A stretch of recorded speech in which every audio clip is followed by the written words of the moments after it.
Bismillahirrahmanirrahim. Assalamualaikum warahmatullahi wabarakatuh. Yang saya hormati Fadil Ustaz pengacara majlis,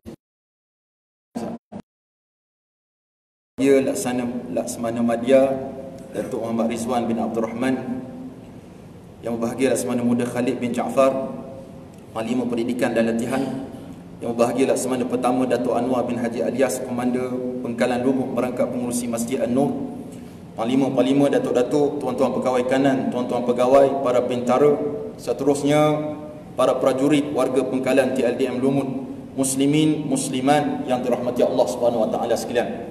Apa khabar semua tuan-tuan sekalian? Sihat ke? Musim Covid ni sihat belaka lagi? Alhamdulillah. Syukur pada Allah Subhanahu Wa Taala kerana kita diberi limpah dan kurniaan daripada Allah Subhanahu Wa Taala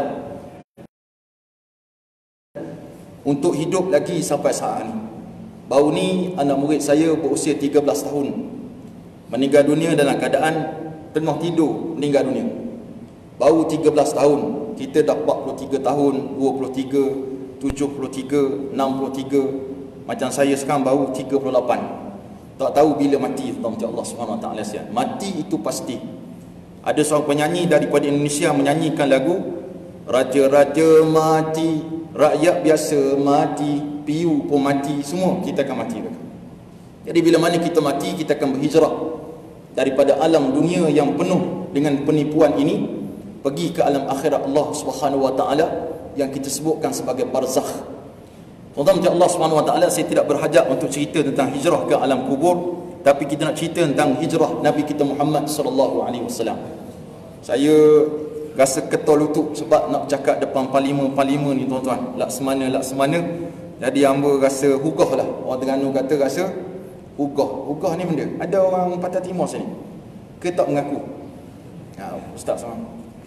Jadi tuan-tuan Allah Subhanahu Wa Taala sekalian, seperti mana kita belajar ataupun kita maklumi daripada pembacaan ataupun daripada ceramah daripada para asatizah memberi pengisian kepada kita tentang bagaimana hijratun Nabi sallallahu alaihi wa alihi wa baraka wasallam. Nabi kita Muhammad sallallahu alaihi wasallam, kita tahu Nabi bukan melarikan diri daripada kota Mekah pergi ke Madinah. Nabi bukan seorang pelarian, tapi Nabi kita Muhammad sallallahu alaihi wasallam diperintah oleh Allah Subhanahu Wa Taala untuk berpindah pusat pentadbiran, pindah daripada Mekah pergi ke Madinah Al-Munawwarah. Hijrah bermaksud intiqal, berpindah min makan ila makan, daripada satu tempat ke tempat yang lain. Macam saya orang Kuantan, duduk dekat dengan pelabuhan Kuantan, duduk Baluk. Saya orang Baluk, Kuantan faham. Ada orang Baluk sini, sepupu saya ada bertugas di sini tuan-tuan.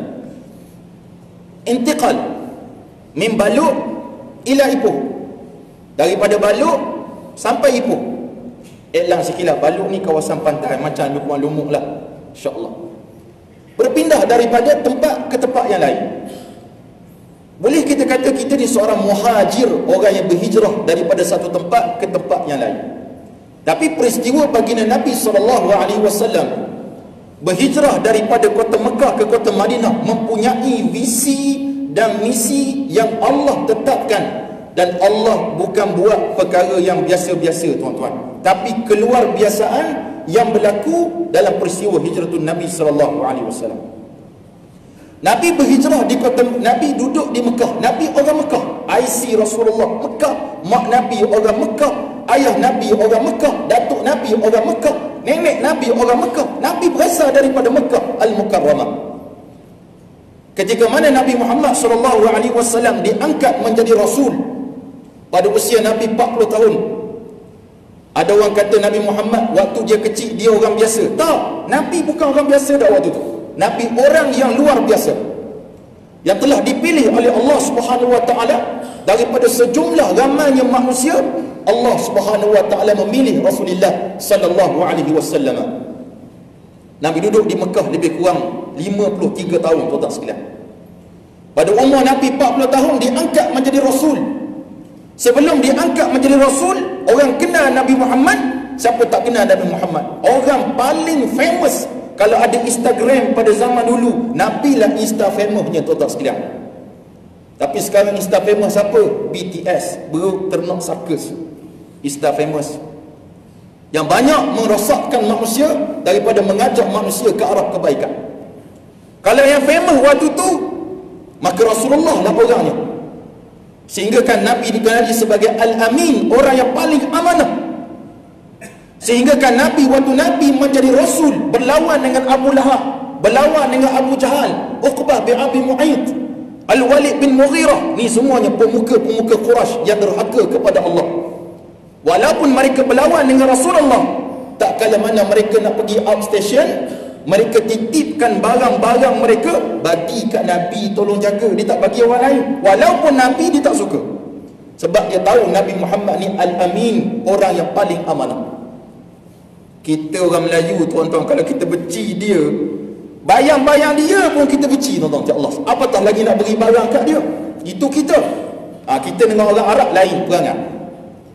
Maka Nabi Muhammad SAW berdakwah di kota Mekah 13 tahun. Dakwah Rasulullah dengan linangan air mata, peluh, darah, nyawa para sahabat Nabi SAW. Dia bukan pendakwah zaman kita sekarang. Masuk pencetus umat, menang RM100,000. Dapat. Kaya sekejap saya tuan-tuan. 2015 dulu. Nak tunggu dapat RM100,000, 9 bulan baru dapat. Bukan waktu dapat cek tu dapat terus RM100,000. Astro ni jahat juga kadang-kadang. Nah, dia bagi selepas 9 bulan. Kita tunggu bila nak dapat RM100,000. Orang kata kaya dah Puyo Said. Kaya apa? Tak kaya lagi waktu tu.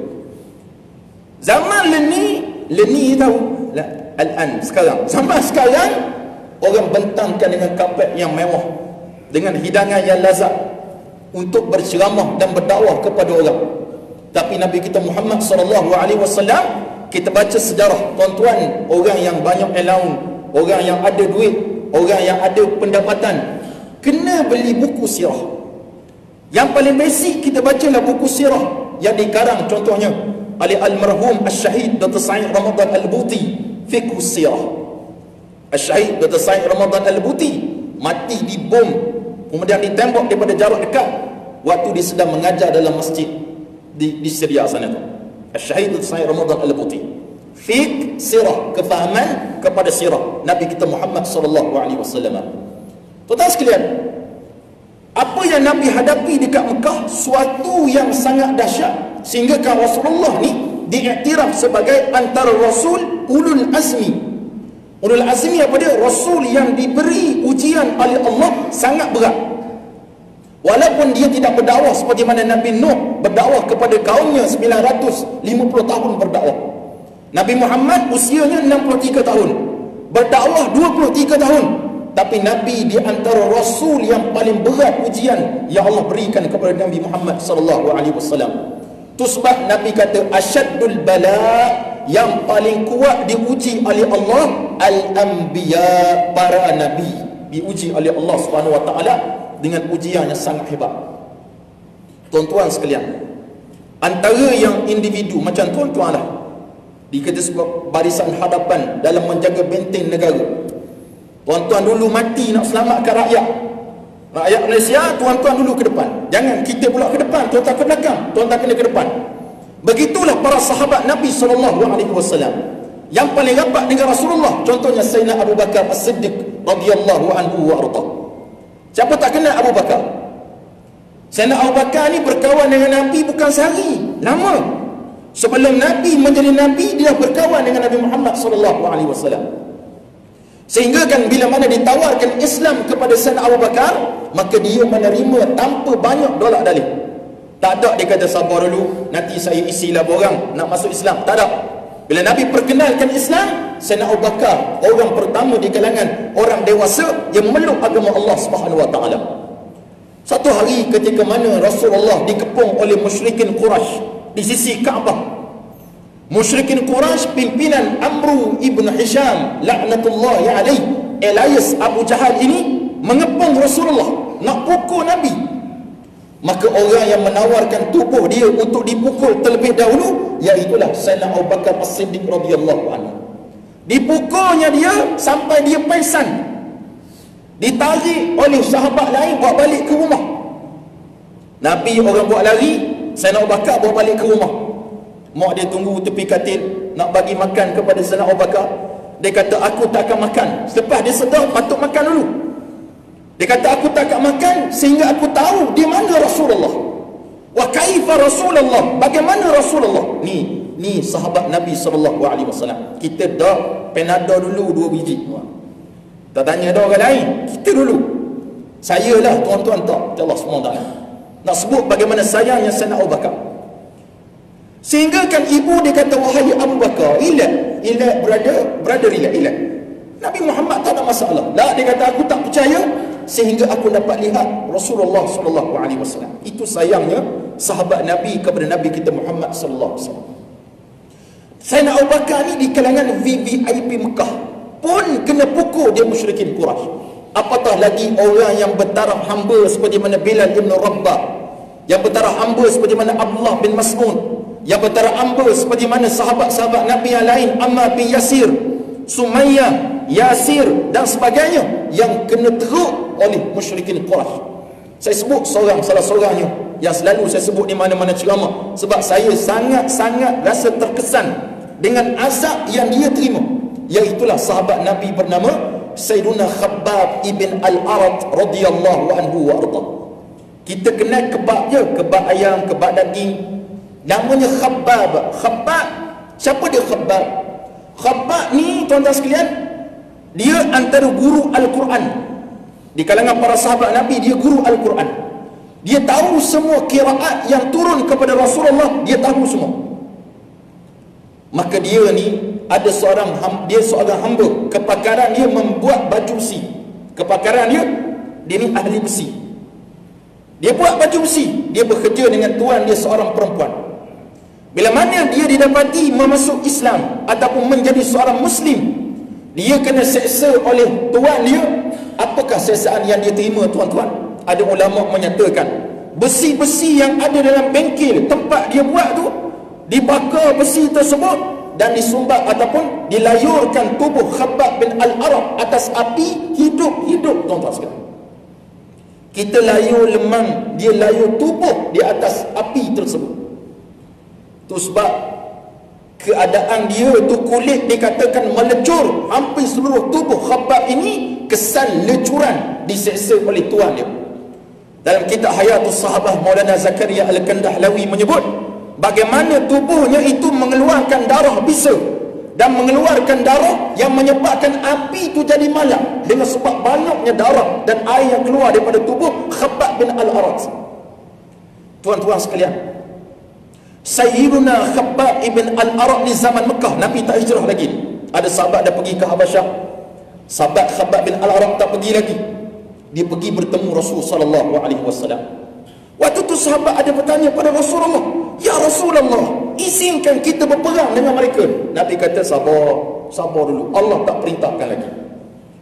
Sebab sahabat ni garang juga. Sayyidina Abu Bakar ada, Sayyidina Umar ada, Uthman ada. Waktu tu dah kuat dah tu. Sayyidina Hamzah bin Abdul Muttalib dah ada. Patut dah boleh berperang dah. Tapi Nabi kata sabar. Ini strategi politik oleh Rasulullah sallallahu alaihi wasallam.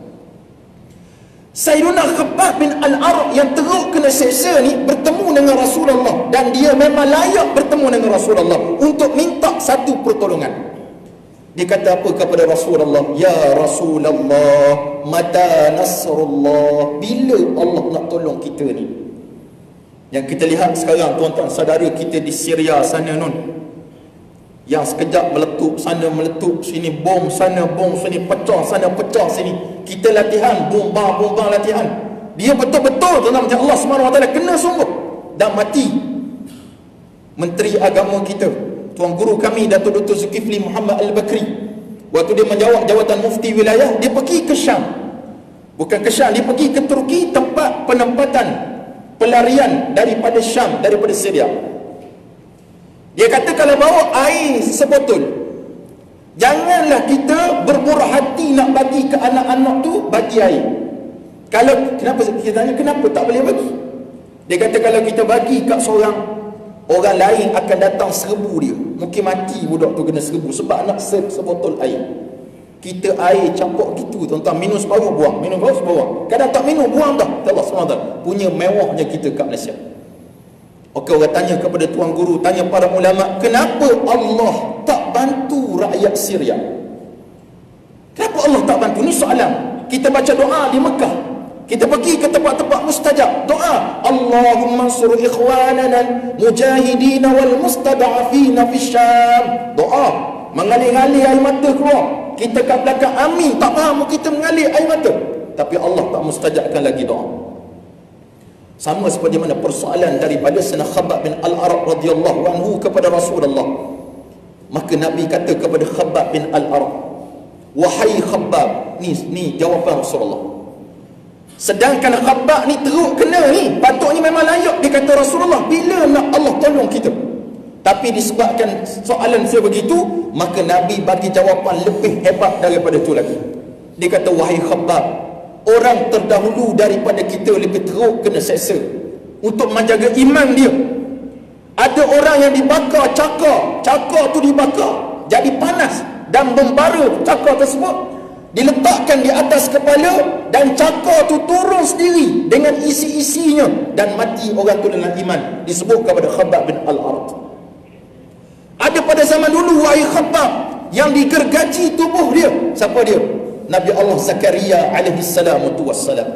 Nabi Allah Yahya dipancung kepala dia. Disebutkan kepada Khabbab, baru tenang hati Khabbab bin Al-Arat radhiyallahu anhu. Tapi tuan-tuan, seksa memang tidak berkunjung berhenti tak. Sentiasa ada seksaan kepada para sahabat Nabi SAW, sehingga Rasulullah SAW diberitakan oleh Allah Subhanahu Wa Taala yang pertama hijrah ke Habasyah di Ethiopia. Lama sahabat hijrah ke sana. Orang musyrikin Quraisy ketika itu dah pening lah, sebab lama orang dah keluar daripada Mekah. Akhirnya mereka memutuskan seorang duta yang cukup hebat dalam diplomasi, iaitulah Sayyiduna Amru ibn Al-As radhiyallahu anhu. Waktu itu dia kafir lagi. Dia anak kepada Al-As bin Wa'il laknatullahi alaih. Amru waktu ni dia kafir lagi, dia bukan Islam. Dihantar oleh Abu Jahal pergi ke Ethiopia, bertemu dengan Raja Najasyi untuk membawa balik pelarian-pelarian daripada Mekah, bawa balik. Macam sekarang kalau kita lihat orang Rohingya, selamat malam Rohingya tu, tengok orang Rohingya. Orang Rohingya memang dihalau keluar. Ni memang Mekah nak ambil balik, bawa balik daripada Ethiopia, bawa balik ke Mekah. Bukan tujuan nak bagi suaka politik, tapi tujuannya nak balik, nak seksa lagi. Maka antara jawapan yang diberikan oleh Raja Najasyi kepada Amru bin Al-As, dia kata, yang datang ke negeri kami ni macam saudara kami, datang daripada cahaya yang sama. Panjang kisah dalam Allah SWT. Nak sebutnya, mereka tak percaya memujuk Raja Najasyi, raja yang beriman kepada Allah SWT. Akhirnya mereka buat khabar palsu. Zaman dulu ada dah berita palsu, tuan-tuan sekalian, walaupun tak ada Instagram, Telegram, WhatsApp group dan sebagainya. Apa berita palsu mereka create? Dia buat, dia kata, baliklah orang Mekah ke Mekah, kami sedia menerima kamu dan Islam telah tersebar di Mekah. Dia buat berita ni. Maka sampailah berita ni ke mana? Ke Ethiopia. Bila sampai ke Ethiopia, akhirnya ada sahabat-sahabat yang di sana rindu sangat dengan Mekah, termakan dengan berita palsu, dan mereka pulang ke Mekah. Bila mereka pulang ke Mekah, seksaan double, triple kena pada mereka, mata Allah. Ni yang berlaku pada sahabat Nabi SAW untuk menjaga akidah. Saya, tuan-tuan sekalian, sangat aktif dalam media sosial. Kalau tuan-tuan perasan lah, bukanlah orang famous dalam media sosial, tapi saya aktif. Salah satu yang sangat saya aktif, saya berlawan dengan geng-geng LGBT, figure-figure yang sangat hebat dekat Malaysia. Mereka mengusik, bukan sekadar mengusik akhlak rakyat Malaysia, tapi mengusik akidah umat Islam. Kalau kita perasan ataupun tidak perasan, serangan dekat Malaysia ni bukan serangan dalam bentuk tentera yang kita nampak jesim dia, tetapi dalam bentuk akidah yang cukup dahsyat sekarang. 2019, waktu ura-ura nak menjemput BTS mari ke Malaysia, saya pernah mengeluarkan satu statement yang kecil je statement. Saya kata seolah-olah kita nak menjemput syaitan datang ke Malaysia untuk membuat onar kepada rakyat. Ketika tu, berita yang kecil tu rupa-rupanya tersebar. Bukan di Malaysia, Dia punya kekuatan army BTS. Army ni tentera BTS, tuan-tuan sekalian, jangan main. Jangan main. Dia pun ada armada dia. Tentera BTS ni rupanya sampai di Korea. Korea Boom nama dia. Popular saya di Korea, tuan-tuan, macam Allah Subhanahu Wa Taala, dia kata penceramah daripada Malaysia telah mengatakan BTS itu setan. Saya tak kata dia tu sebiji setan, tidak. Saya bagi contoh. Zaman dulu, zaman tuan-tuan, Laksamana kita muda dulu, sekarang muda lagi, dulu muda lagi. Cerita apa? Ali Setan. Kena tengok tak Ali Setan? Ali Setan yang mengisahkan Allahyarham. Siapa nama? Azmi Mustafa tu. Allahyarham dengan Kak Oji. Kak Oji itu cikgu saya tu. Cikgu persembahan pentas waktu PU dulu. Ramai orang kutuk dia siang dia untuk Allah SWT. Dengan kami kena kutuk. Belajar dengan artis dia kata. Tapi tak apa, dia seorang yang sangat baik, mengajar ilmu yang sangat baik. Dalam cerita tersebut, Ali Setan tu memang betul ke dia setan? Tak. Kenapa dikatakan Ali Setan? Sebab perangai dia itu bukan tubuh badan dia. Saya maksudkan itu. Dan saya datangkan dalil daripada hadis Rasulullah dan daripada ayat Quran. Tapi anak-anak army ni tidak setuju. Tuan-tuan tahu tak? Army BTS di umur mereka di kalangan 12, 13, 14, 15, 16. Tak ada 40, 50 tak ada. Orang tak minat K-pop umur 40, 50. Ke ada sini umur 50 minat K-pop? Cakap tangan. Tak ada. Yang anak-anak kita sekolah menengah ni lah, mereka merubah wajah. Letak nama Kim Jong-un, apa nama ikut dia lah. Tapi muka golongan ni. Oh, dia kutuk kita kemain macam Allah. Dan tiba-tiba bila mana BTS buat kemunculan semula selepas PKP ni, tiba-tiba keluar balik cerita saya kata mereka setan macam Allah SWT. Dan sekali lagi Facebook saya, Instagram saya diserang paling budak-budak kecil. Tuan-tuan yang dirahmati Allah, saya ngajar sekolah rendah, baru habis cuti setahun tanpa gaji, dah masuk balik dalam perkhidmatan. Pada tahun lepas kita dapat tangkap seorang budak umur 12 tahun. Dia bukan minat BTS, tapi dia minat satu kumpulan K-pop namanya Blackpink. Kenal Blackpink? Bukan Black Panther, itu The Avengers. Blackpink ni orang perempuan. Saya terpaksa google lah tengok animal apakah benda ni nak. Saya pun tengok. Saya tengok rupanya orang perempuan dengan seksi lah pakaian. Saya apa isu dia? Bukan isu dia suka. Isu dia kata kat kawan dia nak keluar daripada Islam, atau dalam bahasa mudahnya dia nak murtad. Umur 12 tahun. Nak murtad. Saya guru disiplin panggil dia, kenapa kamu nak murtad? Yang pertama dia kata mula-mula dia kata saya main-main je ustaz. Saya main-main je. Bukan betul pun main-main kawan-kawan saya. Saya kata kamu bukan main-main sebab kamu ulang benda tu banyak kali dengan kawan-kawan kamu. Kamu kata kalau murtad boleh pakai skirt. Kalau murtad boleh pakai salib. Kalau murtad boleh buat begini. Betul tak betul? Dia kata betul.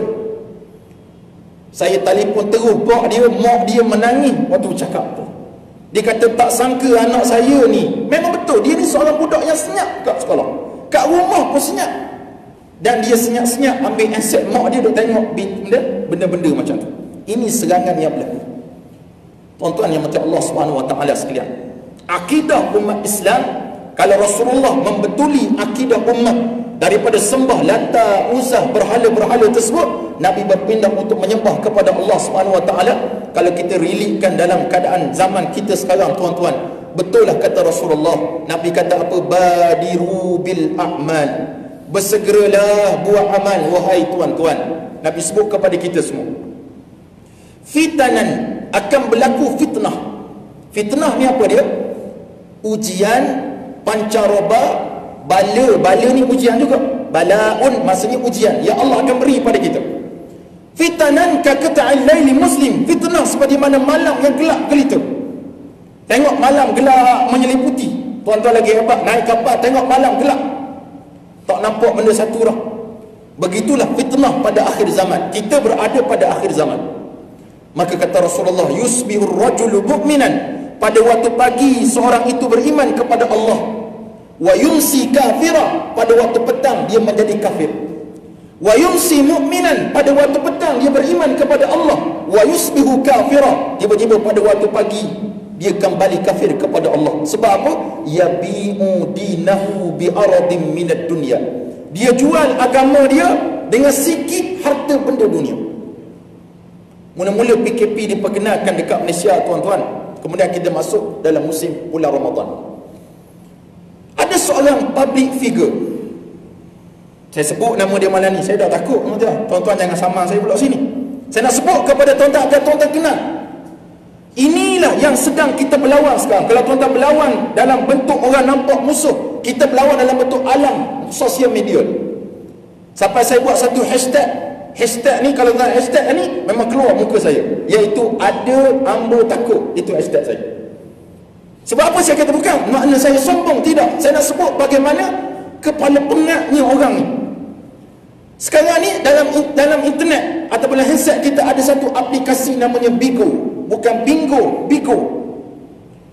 Wanita-wanita Melayu Islam, anak-anak muda Islam 20-an, 18, 19, 20, mereka menjual tubuh mereka untuk mendapatkan duit, tuan-tuan Allah SWT. Kita tahu ke tak tahu? Assalamualaikum. Tahu ke tak tahu? Bigo ni, Bigo. Lepas ni ramai orang upload ni. Ustaz tolong bagi tahu, dia kata. Ada seorang figure ni, dia menjual produk, dia review produk, tapi dalam keadaan sangat menggairahkan pakaian. Maka saya tegur dia secara terbuka. Ni orang kata, ustaz jangan tegur terbuka, PM dulu, PM tepi. Bila kita PM tepi, memang dia tak layan, Allah, memang tak layan. Sebab ramai sangat orang PM. Saya bukan PM tepi, saya fire tengah-tengah terus. Ramai orang kata ustaz telah mengaibkan dia, dan dia sendiri kata ustaz telah mengaibkan dia. Saya khabar, siapa yang mengaibkan diri dia dulu? Aib ni apa dia? Aib ni kalau kita kata kamu dedahkan aib orang, apa maksud tu? Maksudnya benda tu dia buat seorang-seorang, orang lain tak tahu. Tiba-tiba tuan nampak, tuan viralkan, itu baru mendedahkan aib.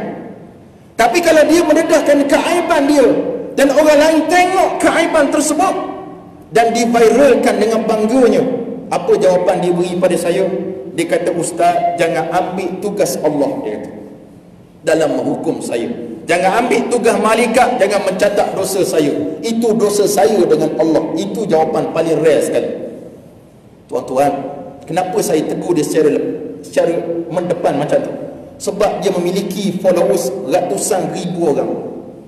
Kalau artis sampai 6 juta, 7 juta, memang ada yang beli, betul, followers, saya tahu. Tapi kebanyakan mereka sangat besar. Sangat besar pengaruh dia. Dan bayangkan kalau anak kita tengok, tuan-tuan Allah, sehingga ada orang PM saya, dia kata, ustaz sangat memalukan.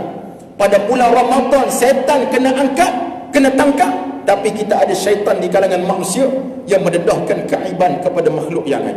Ini yang perlu kita hijrahkan pada zaman kita sekarang, tuan-tuan Allah Subhanahu Wa Taala. Itu kita masuk zaman ini, kita kembali balik 1400 tahun yang dahulu, tuan Allah Subhanahu Wa Taala. Nabi pun hijrah, bukan lari ya, Nabi berpindah atas perintah daripada Allah Subhanahu Wa Taala, daripada kota Mekah ke kota Madinah Al-Munawwarah. Setelah selesai beberapa episod perjanjian yang dibuat oleh Rasul sallallahu alaihi wasallam, kemudian Nabi Muhammad pun mula bergerak pergi ke Madinah Al-Munawwarah. Ni kita tahu dah. Nabi Muhammad sallallahu alaihi wasallam sampai di Madinah. Mula-mula Nabi sampai ke Quba, Nabi mendirikan masjid. Sampai ke Madinah, Nabi mendirikan masjid. Apa fungsi masjid, tuan-tuan? Fungsi masjid bukan tempat untuk akad nikah saja. Ni orang nak akad nikah, datang bulan pun masuk masjid. Betul tak? Awak datang bulan? Tak, saya datang bintang baru, tak datang bulan lagi. Dalam masjid. Pernah datang sembahyang Jumaat? Banyak kali juga sembahyang Jumaat. Berapa rakaat? 5, habis. Tak pernah sembahyang Jumaat, tiba-tiba nak akad nikah dalam masjid. Tak apa, silakan, bukan marah. Tapi kalau datang bulan, duduk luar masjid. Nabi kata pada akhir zaman, masajiduhum amiratun wahya kharabun minal huda. Akhir zaman nanti masjid canggih manggih, tak pakai pusing dah, hulur tangan ada sensor keluar air. Kita duduk main kat Masjid Shah Alam, duduk main keluar gitu, tak ada kerja, orang jakun datang ke Masjid Shah Alam. Nabi kata pada akhir zaman masjidnya meriah, tapi sunyi daripada petunjuk daripada Allah Subhanahu Wa Taala. Saya bagi satu contoh, tuan-tuan, perbandingan, bukan betul perbandingan saja. Tuan tengok masa PKP dulu, tengok apa gambaran tuan-tuan dengan masjid. Sunyi, tak ada apa. Udah jadi jantung masyarakat tu jadi sempit sangat. Ramai yang bunyi dalam media sosial, kenapa masjid tak buka, kenapa bagi AJK saja? AJK saja kena masuk syurga, kami rakyat dalam syurga juga. Pun kerajaan buka masjid, 40 orang yang bunyi kuat, berkokok kuat tu tak datang ke masjid Allah SWT. Sampai sekarang kerajaan negeri Perak mau buat apa? Dia buat setiap surau boleh buat permohonan untuk buat sembahyang Jumaat. Maksudnya tidak ada alasan tuan-tuan kata tak sempat, dok dang ni tak sempat ah. Saya dok dang lah mari masjid, sibuk sangat. Tak ada alasan. Dulu memang betul, cukup time kunci pintu sebab arahan. Sekarang boleh pergi tapi tak pergi juga tuan-tuan macam Allah Subhanahu Wa Taala. Masjid hanya dibanggakan dengan kemewahannya, tapi masjid tidak ada ramai orang. Saya pernah berceramah mimbar akhir pencetus ummah, tajuknya masjid kenapa kau dipinggirkan? Masjid kenapa kau kena pinggir? Salah satu puncanya tuan-tuan Allah Subhanahu Wa Taala sekalian, orang tak berminat mari ke rumah Allah Subhanahu Wa Taala. Sebab itulah salah satu tanda-tanda memang dekat sungguh dah kita dengan kiamat Allah Subhanahu Wa Taala. Tu sebab ada orang kempen mari ke masjid untuk jauhkan kiamat. Tak jadi tahu sebenarnya tu. Kena hidupkan suasana uruf hebatnya orang mari ke rumah Allah Subhanahu Wa Taala. Satu, Nabi bina masjid. Nak cari orang baik, cari kat masjid, jangan cari tempat lain. Nombor ekor tak ada, kedai kopi tak ada. Masjid ni kalau orang paling jahat pun tersilap pakai selipar orang ni waktu nak balik, tu je. Yang lain insya-Allah baik belaka. Silap ambil selipar laksamana balik tuan-tuan. Memang kena denda lah. Silap ambil. Silap tu je, yang lain insya-Allah baik. Maka Nabi bina masjid untuk menyatukan ummah. Nak tengok kesatuan kita, tengok di masjid tuan-tuan macam Allah Subhanahu Wa Taala. Saya waktu belajar di Mesir dulu, mungkin sahabat-sahabat asatizah kita belajar di Mesir. Mesir antara negara Arab, dia Afrika, tapi orang Arab yang sangat cinta pada masjid. Mereka hidupkan masjid macam mana anak-anak seusia 8 tahun, 5, 7, 6 mereka duduk dalam masjid menghafaz Al-Quranul Karim. Itu yang kita buat untuk menghidupkan suasana masjid itu sendiri. Dan kalau kita boleh pertama macam Allah, dan tidak ada lah SOP COVID ni lagi, satu masa nanti tuan-tuan bawa lah anak-anak mari ke rumah Allah Subhanahu Wa Taala. Biar masjid kita bising dengan anak-anak tak apa. Sampai kata Sultan Muhammad Al-Fatih, kalau satu masa nanti masjid tak dengar suara budak-budak, tunggulah kehancuran. Saya pernah ceramah dekat masjid Sungai Ramal Luar, Kajang. Kat sana ada 2 masjid. Satu masjid baru, satu masjid lama. Masjid lama ni masjid kiblat dia silap, terpaksa buat masjid baru. Itu namanya Masjid Kiblatain, 2 kiblat. Masjid lama dah dibuat tempat aktiviti, masjid baru. Banyak kipas ni, banyak ni kipas. Jadi ada seorang mu'allaf ni, orang Cina mu'allaf. Dia bawa anak kecil dia seorang. Memanglah anak kecil ni dia buat. Mana ada budak kecil duduk diam, ada. Tuan-tuan mana jumpa, bawa budak kecil. Astagfirullah. Tu memang wali Allah SWT, bakal wali. Biasanya budak kecil ni berlari, gogang. Tu biasa, panjang kipas, terjun, mati dan sebagainya tu. Tak matilah, maknanya dia tu waktu tengah sembahyang subuh, saya kuliah subuh waktu tu, budak ni pergi main kipas, ketuk, dia berlari, lari cerah ni, muncul tak masuk bawah kain untuk imam je. Saya katalah hati, memang kita tak khusyuk dah, memang betul tak khusyuk. Saya mengaku Allah SWT. Waktu tu saya kata budak ni kena marah nanti, betul sungguh. Bangun tu bila dia kata, hey you, dia panggil ayah budak, you tak jaga anak you ke orang semayang? Saya kata lah hati pakcik nak marah tu biar relevan sikit. Kan dia sama-sama semayang juga. Tahu semua nak jaga macam mana. Tapi yang silapnya dia tegur tu depan terus. Patutnya dia bawa pergi ke ujung sudut sekejap. Dia kata you, kalau nak kata you kan, awak kalau bawa anak tolonglah jaga dan sebagainya, ikat ke. Tak. Tapi tak. Dia fire depan-depan. Saya pergi dekat masjid, dekat Kolej Universiti Islam Selangor, tempat kita berkumpul waktu pencetus ummah tu. Masjid tu besar macam masjid tuan-tuan, tapi dia setingkat. Di sana tuan-tuan dia buat satu sudut memang untuk budak main. Yang terbaik semua. Nak main situlah, dan ada wanita yang tukang jaga budak-budak ni. Jadi ayah, mak datang semayang dalam keadaan tenang hati mereka. Tak ada masalah. Mana dia boleh orang mentadbir masjid, dia kena pandai mencipta suasana untuk bentuk masjid agar ramai orang datang. Tapi yang banyak terjadi, tuan-tuan, orang tak datang sebab apa? Aku anak kecil, nanti dia nangis, payah pula. Dan Tok Imam pula kadang-kadang kita bawa anak kecil, anak kita nangis, Tok Imam baca surah Al-Baqarah, Allah SWT, Alif Lam Mim, Zalikal kitabu la raiba fi. Budak pun nangis. Dia kata, mesti budak ni kata aku sedap sangat suara ni. Lagi panjang dia baca, Allah SWT. Ini Tok Imam tak reti, Allah SWT. Kalau Tok Imam yang reti, tengok Nabi buat macam mana. Kalau ada budak menangis, ada budak menangis pada zaman Rasulullah, Nabi singkatkan bacaan. Hidupkan masjid, tuan-tuan, ya Allah. Lebih bagi tuan-tuan, prajurit-prajurit, para tentera, ya Allah taklifkan kepada tuan-tuan, rohaniat tuan-tuan kena kuat. Rohani tuan-tuan kena kuat. Roh tuan-tuan kena kuat. Sebab kalau roh tak kuat, orang Terengganu kata daurat cetong. Macam Allah SWT, musuh mari lari kita dulu. Rohaniat kena kuat. Yang kedua, tuan-tuan, macam Allah SWT, yang terakhir sekali, ukhuwah antara kita orang Islam, persaudaraan. Kita boleh berselisih pandangan dalam bentuk siasah, politik dan sebagainya, tapi jangan sampai kita hilang ukhuwah antara kita. Jangan sampai adik-beradik tak makan semeja sebab mu orang lain, aku orang lain. Jangan, tuan-tuan sekalian. Walaupun perasaan tu ada, tapi cuba kita bentuk dan bibit bagaimana Rasulullah boleh buat. Sahabat Rasulullah, contohnya Sayyiduna Abdul Rahman bin Auf, disaudarakan dengan seorang Ansar yang sangat kaya di kota Madinah. Abdul Rahman orang kaya, saudara dia pun orang kaya, disaudarakan oleh Rasul sallallahu alaihi wasallam. Yang kawan dia ni kata, wahai Abdul Rahman, aku ada banyak harta, aku akan bagi separuh harta aku kepada kamu. Abdul Rahman bin Auf kata, saya tak nak, aku tak nak. Kalau kita, memang aku nak Allah SWT. Dia tak, aku tak nak. Wahai Abdul Rahman, aku ada beberapa orang isteri, kamu pilih yang mana isteri yang kamu suka, aku ceraikan dia, kemudian lepas habis iddah kamu boleh kahwin dengan dia. Maka kata Abdul Rahman, aku pun tak nak, cuma kamu tunjukkan kepada aku mana pasar. Itu Sayyidina Abdul Rahman bin Auf radhiyallahu anhu. Tuan-tuan yang dirahmati Allah, lebih-lebih lagi tuan-tuan, para tentera Allah SWT sekalian yang berkhidmat untuk negara, hubungan kita sangat kukuh, ada persaudaraan.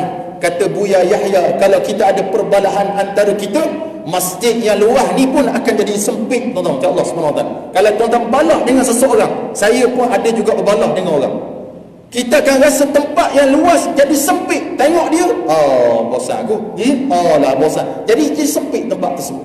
Maka bentuklah akhlak, bentuklah ukhuwah kita agar menjadi insan yang benar-benar dekat sebagaimana sirah baginda Nabi Muhammad sallallahu alaihi wasallam. Pada penghujungnya, tuan-tuan, Allah Subhanahu wa taala, saya tak ceramah panjanglah. Tuan-tuan pun ada urusan lain dan sebagainya. Saya pun esok sekolah lagi, nak kena balik pula dan sebagainya. Jadi yang terakhir sekali, ini poin yang juga penting kepada tuan-tuan. Tolonglah tuan-tuan yang dirahmati Allah Subhanahu wa taala sekalian, cuba lihat pada zaman kita sekarang. Kalau tuan-tuan yang ada anak, saya ada 5 orang anak, target 11, baru dapat 5. Usaha tangga kejayaan 5. Orang kata ustaz banyak anak, tak ada, 5. Jadi saya anak paling tua umur 14 tahun, tingkatan 2. Paling kecil umur 3 tahun, perempuan. Ada kecil lagi, umur terlupa pula anak, ada 5 orang. Ada kecil lagi seorang lagi, Said Muhammad. Nah, yang tu baru 7 bulan umur dia. Sekarang tahun 2020, tuan-tuan, 2020. Tuan-tuan tengok keadaan di tahun 2020 dengan keadaan kalau anak kita besar satu masa nanti, sangat jauh, memang sangat jauh. Kalau zaman kita sekarang pelbagai perkara mihnah dan tribulasi berlaku, tuan-tuan ingatlah pada masa depan lagi dahsyat mihnah dan tribulasi. Maka tuan-tuan sebagai ketua keluarga, Allah akan tanya apa yang tuan-tuan buat. Nombor 1, isteri kita, jaga betul-betul, tarbiyah betul-betul. Anak kita, khususnya anak perempuan kita, jaga betul-betul, tarbiyah betul-betul. Sebab mereka lah menjadi delegasi zuriat keturunan kita. Tadi ada seorang PM saya, seorang wanita, saya tak tahu betul tak betul dia ni scammer ke benda. Dia kata, ustaz, saya banyak hutang, apa hukum saya menjual tubuh saya untuk saya settlekan hutang tersebut? Ni soalan yang kita terima. Saya kata awak ni biar betul ke scammer? Dia kata saya bukan scammer. Dia pun bagi dia punya print screen perbualan dia dengan orang yang nak bayar dia tu. Sampai tahun tu orang sekarang tak boleh nak fikir mana betul mana tak betul. Hutang 1,600 tapi sanggup nak menjual tubuh dia. Ni zaman kita sekarang. Jadi hati-hati tuan-tuan Allah Subhanahu Wa Taala sekalian. Baliklah kita kepada agama. Ucap terima kasih kepada asatizah di sini, para ustaz yang membuat program-program keagamaan. Sebab insya-Allah dengan agama tuan-tuan akan jadi kuat. Bacalah sejarah Sultan Muhammad Al-Fatih. Bacalah sejarah Salahuddin Al-Ayyubi. Kenapa dia sangat kuat? Sebab pada waktu malamnya para tentera menghidupkan malam dengan berzikrullah, baca Quran, bertahajud. Itu kekuatan tentera Salahuddin Al-Ayyubi.